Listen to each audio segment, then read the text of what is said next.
SG Consultancy Services. Study MBBS in Russia, Philippines, Uzbekistan. పునర్జన్మ ఉంది అని మీరు నమ్ముతారా? ఖచ్చితంగా ఉంది, అనుమానం లేదు. శాస్త్రీయంగా రుజువు చేయొచ్చు. దానికి ఏమో గొట్టాల కొడుకులతో ప్రయోగశాలలో చేసేది కాదు ఇది. అన్ని ప్రయోగశాలల్లో రుజువు కావు. కొన్ని యోగశాలల్లో అవుతాయి, కొన్ని యాగశాలల్లో అవుతాయి. మన శాస్త్రం ఉంది. పునర్జన్మ ఉంది అనేది ఎందుకు నమ్మి తీరాలి మనం అంటే, ఎలా ఉంటుందని చెప్పారు శాస్త్రంలో పునర్జన్మ. ఈ జీవికి వెళ్ళిపోయే వరకు కనుక ఇందాక మనం చెప్పుకున్న ఈ వాహన వ్యామోహం, సంతాన వ్యామోహం, భయాలు వదులుకోకపోతే వీడి మనస్సు మళ్ళీ ఇంకో శరీరాన్ని పొందుతుంది. అదే పునర్జన్మ. ఆ మనస్సు, ఆ జీవుడు, మనస్సు జీవుడు, సంకల్పం, బుద్ధి, చిత్తం అన్నీ ఒకటే, పేరు మార్పుగా. వీడు మళ్ళీ ఇంకో జన్మ ఎత్తుతాడు. ఎందుకని? ఈ మనస్సులో ఇవన్నీ ఉండవాలి. ఎలా ఎత్తుతాడో తెలుసా? రాత్రి పడుకుని కలగంటున్నాం మనం, నిజానికి అది ఇంకో జన్మ అండి. రాత్రి కలగంటున్నాం మనం, ఇంకో జన్మ. అది మీరు గమనించండి. వీడు పడుకునే ఉన్నాడు, ఈ కళేబరం ఇక్కడ 6 అడుగులు 3 అంగుళాలు పడుకున్నాడు. వీడు పడుకున్నాడు, వీడు కలగంటున్నాడు. వీడి కళ్ళలో ఆడాళ్ళు వచ్చారు, మగాళ్ళు వచ్చారు, కుక్కలు వచ్చాయి, నక్కలు వచ్చాయి, చెట్లు వచ్చాయి. ఈ వేషాలన్నీ ఎవరు ధరించారు చెప్పండి? వీడే కదా, పడుకున్నవాడే కదా. మరి ఒక జీవుడు పడుకుని ఇన్ని వేషాలు ధరించడం నిజమైనప్పుడు, ఒక్క విరాట్ పురుషుడు శ్రీమన్నారాయణమూర్తి క్షీరసాగరంలో పడుకుని ఈ విశ్వంలో ఉండే వేషాలన్నీ ధరించాడన్న అబద్ధమా? పక్కా నిజం, పక్కా నిజం. జరుగుతున్నది ఒక కళ. బ్రహ్మసత్యం, జగన్ మిథ్య. Total life, total world is a dream, nothing but is a dream. ఇది కళ. ఇది నేను మీతో మాట్లాడటం సహా కళ. ఇది గ్రహించగలిగితే మనిషి ప్రశాంతంగా ఉంటాడు. మనిషి ఒప్పుకోలేడు దీన్ని. అదేమిటండి, కనపడుతోంది కదండి. కనపడుతోంది అంటున్నవాడు ఎవడో చూడు. కనపడుతోంది అంటున్నవాడు ఎవడు? కళ కూడా కనపడింది. కళ కన్నప్పుడు కనపడిందా లేదా? కనపడుతున్నంతసేపు నిజం అనుకున్నామా లేదా? బయటకు వచ్చాకే కదా నిజం కాదని తెలిసింది. అలాగే దీని నుంచి బయటికి వెళ్ళినప్పుడు ఇది నిజం కాదని తెలుస్తుంది. ఈ జీవుడు మరణించి మనస్సు బయటికి వెళ్ళినప్పుడు చెట్టో పొట్టో పట్టుకు వేలాడుతూ ఉంటే, లేదు ఇంకో గర్భంలోకి ప్రయాణం చేస్తుంటే, అయ్యో అది అనుకున్నాను, ఆ భార్య అనుకున్నాను, ఆ భర్త అనుకున్నాను, ఆ పిల్లలు అనుకున్నాను, అయ్యి బాబా అంత బంగారం తీసుకొచ్చాను, తహసీల్దార్ అయ్యి ఉంటే మొత్తం ₹1,00,00,000 దాచేసాను ఇంట్లోనూ, అన్ని పట్టుబడిపోయి ఈ డబ్బేది నాకు కూడా రాలేదే అని చింత చెట్టు, వేప చెట్టు పట్టుకుని ఎడుస్తాడు ఈ సన్నాసి. పునర్జన్మ లేకపోవడం ఏంటి? భయంకరంగా ఉంటుంది. దెయ్యం జన్మ కూడా ఉంటుంది. మనస్సులో ఉండే తలపులు అట్టగట్టేసి మాడుగట్టి ఉంటాయి చూడండి, అవి పునర్జన్మకు కారణం అవుతాయి. వాటిని వాసనలు అని అంటారు, గమనించండి. వంట అర్థమైతే ఇది అర్థమవుతుంది. వంట చేసినప్పుడు గిన్నెలో ఏదైనా కొయ్యి రొట్టో ఏదో కాల్చేవాడి, గణప రొట్టో ఏదో అడుక్కు బాగా అట్టేసింది అనుకోండి, అట్టగట్టేసింది. దాన్ని తోముతాం కదా, తోమితే ఒక్కోసారి పని మనుషులు ఎలా ఉన్నారో మీకు తెలుసుగా, వాళ్ళు తోమినా మనం తోముకోవాలి. అందుకని వదిలేసామనుకోండి, దాంట్లో మీరు ఏ అన్నం పరమానమో వండారనుకోండి, దాని వాసన దీనికి వచ్చిందా లేదా? అలాగే మనస్సులో కూడా అట్టగట్టి పేరుకుపోయిన భయాలు, కోరికలు, వాంఛలు, రకరకాల ద్వేషాలు అట్టగట్టి మిగిలిపోయినవి మరో జన్మకు కారణం అవుతుంది. It is scientific. పొంది తీరతాడు ఖచ్చితంగా, అనుమానం లేదు. ఇందుకు ఎంత నాస్తికులకు కూడా దేవుడి మీద నమ్మకం లేకపోవచ్చేమో కానీ, స్వర్గనరకాలు నమ్మకపోవచ్చేమో కానీ, వాడు చేసినవన్నీ వాడు మనస్సులో వాసన రూపంలో ఉన్నాయనే విషయాన్ని వాడు నమ్మకుండా ఉండలేదు. వాడికి కుల వాసనలు ఉన్నాయి కదా. ఆస్తికుడైతే ఆయన బంధాలు ఆయనకున్నాయి. నాస్తికుడు దేవుణ్ణి నమ్మడు, భగవంతుడు నమ్మడు, భార్యను నమ్ముతున్నాడు కదా. భార్యతో బంధం, పిల్లలతో బంధం. నాస్తికులు కూడా ఆస్తులు సంపాదించుకుంటారు కదా. అక్రమం సక్రమం అందరికీ ఉన్నాయి కదా, తేడా ఏం లేదు కదా. మరి అంతే, తేడా ఏముంది? ఇంకా అంటే మామూలే, పుణ్యమైన మామూలే, పాపమైన మామూలే. అది నమ్మకం మీద ఏం లేదు, నిజం జరిగి తీరుతుంది. అంటే పునర్జన్మ శాస్త్రీయం. ఎందుకంటే పునర్జన్మ వచ్చేది శరీరానికి కాదు. ఎందుకు మనం నమ్మలేకపోతున్నాం అంటే, నేను అంటే శరీరం అనుకుంటాం. ఇంతకంటే మూర్ఖత్వం ఇంకోట్లేదు. నేను అనేది మనస్సులో ఏర్పడిన ఒక భావన. నిజం చెప్పాలంటే అది మిథ్య.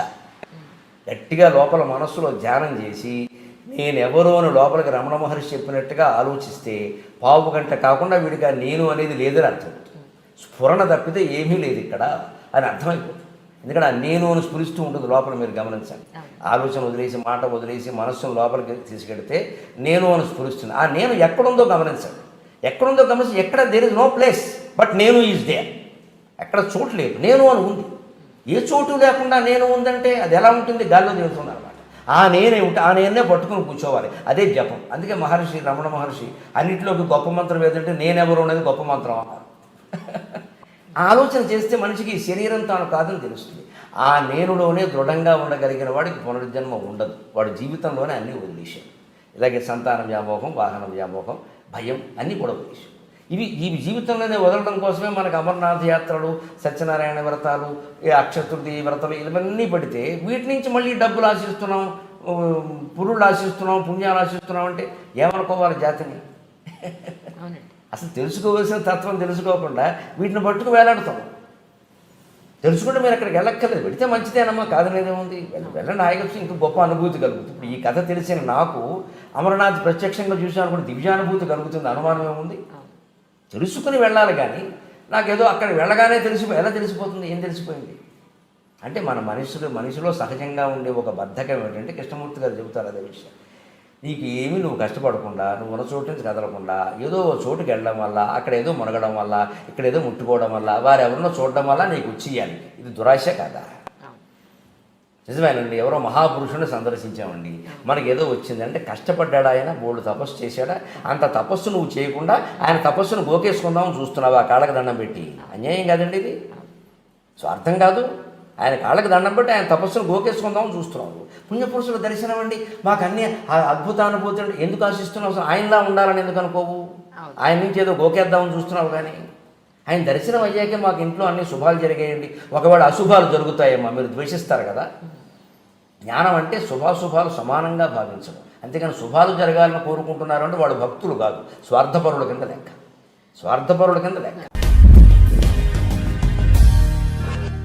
మీకున్న మెంటల్ సాచురేషన్ పాయింట్కి సినిమాని చూస్తారా మీరు అసలు?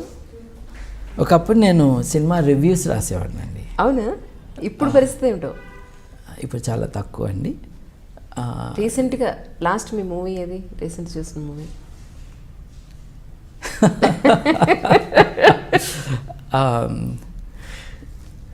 మా బాబును నా వైఫ్ ఇద్దరు చిన్నపిల్లలే, ఇద్దరు కలిసి జాంబీ సినిమాలు అవి చూస్తూ ఉంటారు. అట్లా నేను మా ఇంట్లో సినిమాలు ప్లే అవటం చూశాను, కానీ I never sat down to watch. నిజానికి దీనికి ఎవరు మీనింగ్ చూడకూడదు, మీరు అన్నారు కాబట్టి చెప్తున్నాను. నేను చూసిన లాస్ట్ 2 ఫిల్మ్స్ తెలుగులో సినిమా హాల్కి వెళ్ళి చూసినవి, 2 పవన్ కళ్యాణ్ సినిమాలు. మీరు అని ఫ్యాన్ అని చెప్పుకోవచ్చా? లేదండి, I'm not a fan of any film actor. I'm not even interested in their personal lives or political ambitions. కానీ చూసినవి అవి. ఒకసారి ఊరెళ్తే అత్తారింటికి దారేది సినిమాకి అందరూ వెళ్తుంటే నేను వెళ్ళాను. అంతకుముందు గబ్బర్ సింగ్ సినిమా నంబర్ 1 అది చూశాను. ఇవే నేను చాలా తక్కువ సినిమాలు చూడటం. నిజానికి సినిమా చూడటం నేను మానేసిన కారణం లైన్లో నుంచుని టికెట్ కొనుక్కోవాలి అన్న కారణంగా నేను వెళ్ళలేదు. ఏదో తప్పు చేసిన వాళ్ళలాగా అక్కడ లైన్లో నుంచుంటే ఒక గుర్ఖా వచ్చి కర్ర పట్టుకుని నువ్వు ఇట్లా నుంచో అట్లా నుంచో అని డైరెక్ట్ చేస్తూ ఉంటే I did not relish that experience. ఇప్పుడంటే మీరు నెట్లోనే బుక్ చేసుకోవచ్చు. కానీ నెట్లో బుక్ చేసుకోకర్లా, నెట్లో ఇంట్లోకి తెచ్చుకోవచ్చు సినిమా. కానీ నేను చూడలేదంటాం నిజమే, కానీ అప్పుడప్పుడు ఎక్స్ట్రాక్ట్స్ సినిమాలు చూస్తూ ఉంటాను. ఐఎమ్ టికిల్డ్ బై బ్రహ్మానందం గారి కామెడీ. అవునా? I'm tickled by it. అప్పుడప్పుడు కొన్ని డిస్టేస్ఫుల్గా ఉంటాయి, కానీ overall they make me laugh. Brahmanandam గారి హ్యూమర్ ఐ ఎంజాయ్ అండి, ఆర్ హిజ్ యాక్టింగ్. అంటే స్లాప్ స్టిక్ కానీ బాడీ షేమింగ్ చేయనివి కూడా ఇంటెలిజెంట్ అండ్ ఫన్నీ డైలాగ్స్తో ఉన్నాయి, కొన్ని ఉంటాయండి. That appeals to me. But overall అంటే నాకు సినిమా అది ఇంట్రెస్టే ఉంది. నేను I have been more interested in European cinema, German and French. So నేను ఇండియన్ ఎక్స్ప్రెస్కి కాలేజ్ డేస్లో ఉన్నప్పుడు I use to right reviews. నేను హైదరాబాద్ ఫిల్మ్ క్లబ్ మెంబర్ని. చాలా దూరం వెళ్ళి సారథి స్టూడియోస్లో ప్రతి వారము కొరియన్ ఫిల్మ్స్, ఇరానియన్ ఫిల్మ్స్. మీరు లేనిది ఎక్కడని అడగండి. అంటే cinema as an art form, how to tell a story అండి. What is cinema? It's how to tell a story. అది చక్కగా ఎవరు చెప్తారు అన్నది వెతుక్కుంటూ ఉంటాం. Because story is entertaining, sometimes it is ennobling. మనం కథ విని ఆ హాల్ బయటకు వచ్చేటప్పుడు డిఫరెంట్గా బయటకు వస్తాం. సో ఆ ఎక్స్పీరియన్స్ని వెతుక్కుంటూ సినిమాని కూడా నేను దాని పట్ల అట్రాక్ట్ అయ్యి చూడటం అనేది చేసేవాడిని. తర్వాత ఒక Indian Express editor was my student, French student. అదేంటి నువ్వు రాయచ్చుగా మాకు రివ్యూస్ అని అన్నాడు. సరేలే రాస్తానని ఐ డిడ్. నీకు జర్మన్ వచ్చు కదా, జర్మన్ సినిమాలు ఎందుకు రివ్యూ చేయవు అని అన్నాడు. So Fassbinder films, Wim Wender films, అన్ని రకాలు. When we used to organise some of these film retrospectives, ఆ సినిమాటోగ్రఫీ ఏంటి, ఆ ఫిల్మోగ్రఫీ ఏంటి, వీటన్ని మీద దృష్టి పెట్టి I would do some unprofessional but interested reviews of these things. Okay. మనకేం పెద్ద వచ్చేం కాదు, కాకపోతే భాష వచ్చు కాబట్టి better access to this filmography అలా అనమాట. ఈ ఎక్స్పోజ్ అయినాక specially Iranian and Korean films అవి చూసినాక Indian films specially Telugu films చాలా ఇమ్మెచ్యూర్గా ఉంటాయి. సో నేను చూడటం మానేశాను. అంటే వెళ్ళి దెబ్బలు తింటుంది దేనికి, they are very very immaturely done. ఆర్ట్లో ఉండాల్సిన సోఫిస్టికేషన్ సినిమాలో కనపట్లేదు. ఎందుకనంటే they are not looking for sophisticated audiences. ఎక్కువ మంది టికెట్లు కొనడానికి ఎవరు వస్తారు అని అనుకుని వాళ్ళు ఇది కోరుకుంటున్నారు అని వీళ్ళు ఇమాజిన్ చేసుకుని they are getting into it. I'm not part of that. So దాంట్లో నేను లేనట్టే సినిమాల్లో. That's how it is. అంటే వ్యవసాయ పరిస్థితి ఎలా ఉంది, రైతుల పరిస్థితి ఎలా ఉందంటారు? అంటే మీరు డిపార్ట్మెంట్లో పని చేశారు కాబట్టి అడుగుతున్నాను. బాధ అవుతుందండి. ఒక రాబోయే పైన ఒక ప్రోగ్రామ్ ఉండేది మా టైంలో. ఒక 6 months మమ్మల్ని విలేజ్లో ఒక ఫార్మర్కి అటాచ్ చేసేవాళ్ళు. ఆ టైంలో ఏ రైతుని అడిగినా సార్ మీ బిడ్డని మరలా మీరు ఫార్మర్ చేస్తారంటే నేను చేయనండి అనేవాళ్ళు. జేటీ లక్ష్మీనారాయణ గారు ఇదే మాట్లాడారు. అవునా? ఎందుకంటే యాక్టర్ల పిల్లలు యాక్టర్లు అవుతున్నారు, సివిల్ సర్వెంట్స్ పిల్లలు సివిల్ సర్వెంట్స్లోకి వస్తున్నారు, ఓకే, డాక్టర్ల పిల్లలు డాక్టర్లు అవుతున్నారు. ఒక్క రైతు విషయంలో మాత్రమే తన ప్రొఫెషన్లోకి తన పిల్లలు రావడానికి ఇష్టపడతారు. అసలు ఇంట్రెస్ట్ కాదండి, అటు సైడ్ తీసుకెళ్ళడానికి ఇంట్రెస్ట్ చూపించట్లేదు. అరే ఇది మన పొలం రా అని చూపించడానికి వాళ్ళకి ఇంట్రెస్ట్ వస్తలేదు ఏ రైతుకి. మనమేమో రైతే రాజు, వ్యవసాయంలో సాయం ఉంది, ఇట్లా బయట చూపించుకుంటూ ఉంటాం. వ్యవసాయ ఆధారిత దేశం, కంప్లీట్ వ్యవసాయ ఆధారిత దేశం ఇట్లా చూపించుకుంటూ ఉంటాం కదా. ఇట్లా చూపించుకుంటూ ఉన్నప్పుడు ఇది అంటే వాళ్ళ బాధలు ఇందుకు. మా ఫాదర్ వాళ్ళ అన్న తమ్ముళ్ళు అందరూ వ్యవసాయం మీద డిపెండ్ అయ్యేవాళ్ళే. ప్రకాశం జిల్లా బేసిక్గా డ్రాట్ ప్రోన్ ఏరియా, కంప్లీట్ కరువు ప్రాంతం. వర్షాలు లేక పంటలు ఎండిపోయిన రోజులు చాలా ఉన్నాయి, వాళ్ళు ఇబ్బందులు పడిన రోజులు కూడా చాలా ఉన్నాయి. అటువంటప్పుడు చూసి ఏ రైతు తన బిడ్డని రైతు చేయాలని కోరుకోవట్లేదు. మరలా అసలు ఆలోచనే రావట్లేదు రైతులకి. కానీ ఎడ్యుకేటెడ్ వ్యవసాయంలోకి రావాల్సిన అవసరం ఎంతో ఉందండి. చాలా అండి, నిజంగా అదొక హాబీగా పెట్టుకుంటే మంచిది. ట్రూ. నేను అదే అనుకుంటున్నాను. నేను ఒకవేళ ఇది రాకపోతే నేను ఒక 30-40 acres కౌల్లాగా తీసేసుకొని నేను ఒక మోడర్న్ ఫార్మింగ్ టైప్లో నేను ప్లాన్ ఎందుకు చేయకూడదు యాక్చువల్లీ? ఎందుకంటే మనిషి పుట్టిన తర్వాత చచ్చేంత వరకు ఫుడ్ కావాల్సిందే, అది ఏదో ఒక రూపంలో ఫుడ్ కావాల్సిందే. అలాంటప్పుడు దాన్ని ఎందుకు నెగ్లెక్ట్ చేయాలి? నెగ్లెక్ట్ అనేది భయపడుతున్నాం కదా. ఇప్పుడు రైతులకు అందాల్సినవి అందట్లేదు, వాళ్ళకి కొంత ఎడ్యుకేషన్ లేదు ఒకటి, ప్లస్ వాళ్ళలో ఇల్లిటరసీస్ అనేది కూడా చాలా ఎక్కువగా ఉంది ఒక మాటలో చెప్పాలంటే. సో వాళ్ళ విద్యా శాతాన్ని పెంచి వాళ్ళలో నాలెడ్జ్ పెంచి ఒక ఎడ్యుకేటెడ్ని వ్యవసాయంలోకి తీసుకురాగలిగితే చాలా, అంటే గ్రాస్ రూట్ లెవెల్ నుంచి కూడా చాలా అద్భుతమైన ఫలితాలనండి, గొప్ప మార్పు ఎందుకు రాదు అనేది నా ఉద్దేశం. అంటే ఇప్పుడు ఏమవుతుందంటే society they are moving towards technology అండి. అందరూ సిటీల్లోకి వెళ్ళిపోదాం, సిటీల్లో సెటిల్ అవుదాం అనే ఆలోచన ఉంటుంది. కానీ ఏ వ్యక్తికి చాలా తక్కువ పర్సెంట్ పాపులేషన్కి విలేజెస్కి వెళ్దాం, విలేజెస్లో వ్యవసాయం చేద్దాం అనే ఆలోచన చాలా తక్కువ మందికి ఉంటుంది. చిన్నప్పటి నుంచి పేరెంట్స్ కూడా ఏ బిడ్డని ఆ విధంగా పెంచట్లేదు. First thing. సెకండ్ థింగ్ ఏంటంటే అగ్రికల్చర్ అనేది కంప్లీట్గా మన చేతుల్లో ఉండదు. సో ఇట్ డిపెండ్స్ ఆన్ ఎంత రెయిన్ పడుతుంది, టెంపరేచర్స్ ఎంత ఉన్నాయి, మన సీడ్ క్వాలిటీ ఏంటి, ఇట్లా వాటర్ అవైలబిలిటీ ఎంత ఉంది, దీని మీద డిపెండ్ అవుతుంది. అటువంటప్పుడు నీ లైఫ్ని రిస్క్లో పెట్టి నువ్వు వ్యవసాయం చేస్తున్నట్లే. నీకు నాకు ఖచ్చితంగా నాకు రిటర్న్స్ వస్తాయి దీని నుంచి అని కాన్ఫిడెన్స్ ఉంటే ఎవడైనా వెళ్ళి ఇన్వెస్ట్ చేస్తాడు లైఫ్లో.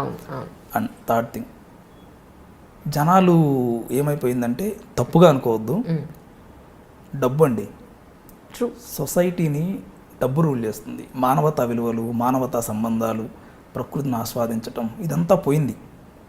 డబ్బు వెనక మనిషి పరిగెడుతున్నాడు. పాతకాలంలో ఇట్లా ఉండేది కాదు నాకు తెలిసినంత వరకు. డబ్బు వెనకాల ఎప్పుడు మనిషి పరిగెత్తలేదు.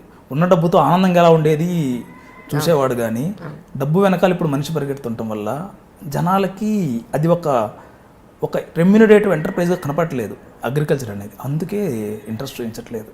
అండ్ మీరు అన్నది 100% నిజమండి. చిన్నప్పటి నుంచి లైక్ టెక్స్ట్ బుక్స్లో కానీ ప్రతి ఒక్క దాంట్లో కిడ్స్కి అగ్రికల్చర్ దాని ఇంపార్టెన్స్ సీరియస్గా చెప్తున్నాను. మీరు తప్పు అనుకంటే నేను మెన్షన్ చేయను. ఈ మధ్య విలేజ్ విజిట్కి వెళ్ళాం. మాతో పాటే సెలెక్ట్ అయిన ప్రొబేషనర్ ఇది ప్యాడీ క్రాపర్ అంటే, ఓ ప్యాడీ ఇట్లా ఉంటుందా అన్నాడు. నార్త్ ఇండియన్ ఓకే నేను తప్పు ఒప్పని నేను అయినా ఎందుకంటే సి అతను ఢిల్లీలో పుట్టి పెరిగాడు, అతనికి అవసరం రాలేదు ఏ రోజు, ఎందుకంటే అతను కాంక్రీట్ జంగిల్ కంప్లీట్గా కాంక్రీట్ జంగిల్లో ఉన్న వాళ్ళకి తప్పుగా అనుకోవద్దు ఎవరు, కాంక్రీట్ జంగిల్లో ఉన్న వాళ్ళకి ప్యాడీ ఇలా ఉంటుందని తెలియాలని రూల్ లేదు, అది అతను తప్పు కూడా కాదు. లేదండి, అక్కడ వాళ్ళకి తెలియకపోయినా ఆశ్చర్యపోకలేదు. ఇక్కడ మన తెలుగు రాష్ట్రాల్లోనే తెలియని పిల్లలు చాలా మంది ఉన్నారు. ఇలా ఉంటుందని కూడా తెలియదు, గేదెకి ఆవుకి తేడా కూడా తెలియదు వాళ్ళకి. అది అట్లా అంటే అది నేను తప్పు అనను, అది ఒప్పు అనను, ఎందుకంటే పెద్దలు ప్రతిదానికి బహుముఖాలు ఉంటాయంటారు. ఇది మంచి చెడు అనేది ఏం లేదు, బట్ ఆలోచించుకోవాలి ప్రతి ఒక్కళ్ళు ఈ విషయంలో. Press the bell icon for more updates. Subscribe to iDream. Subscribe to iDream. Please subscribe to iDream. Subscribe to iDream. Please subscribe to iDream. For more such videos, please subscribe to iDream. For more videos, please subscribe to iDream. And you're watching iDream Media. Please like, share and subscribe to the channel. And don't forget to subscribe to iDream. Please subscribe iDream Media. Do subscribe to iDream. Subscribe to iDream Media. Do subscribe to iDream Media. Don't forget to subscribe. Click on the button below. Don't forget to subscribe to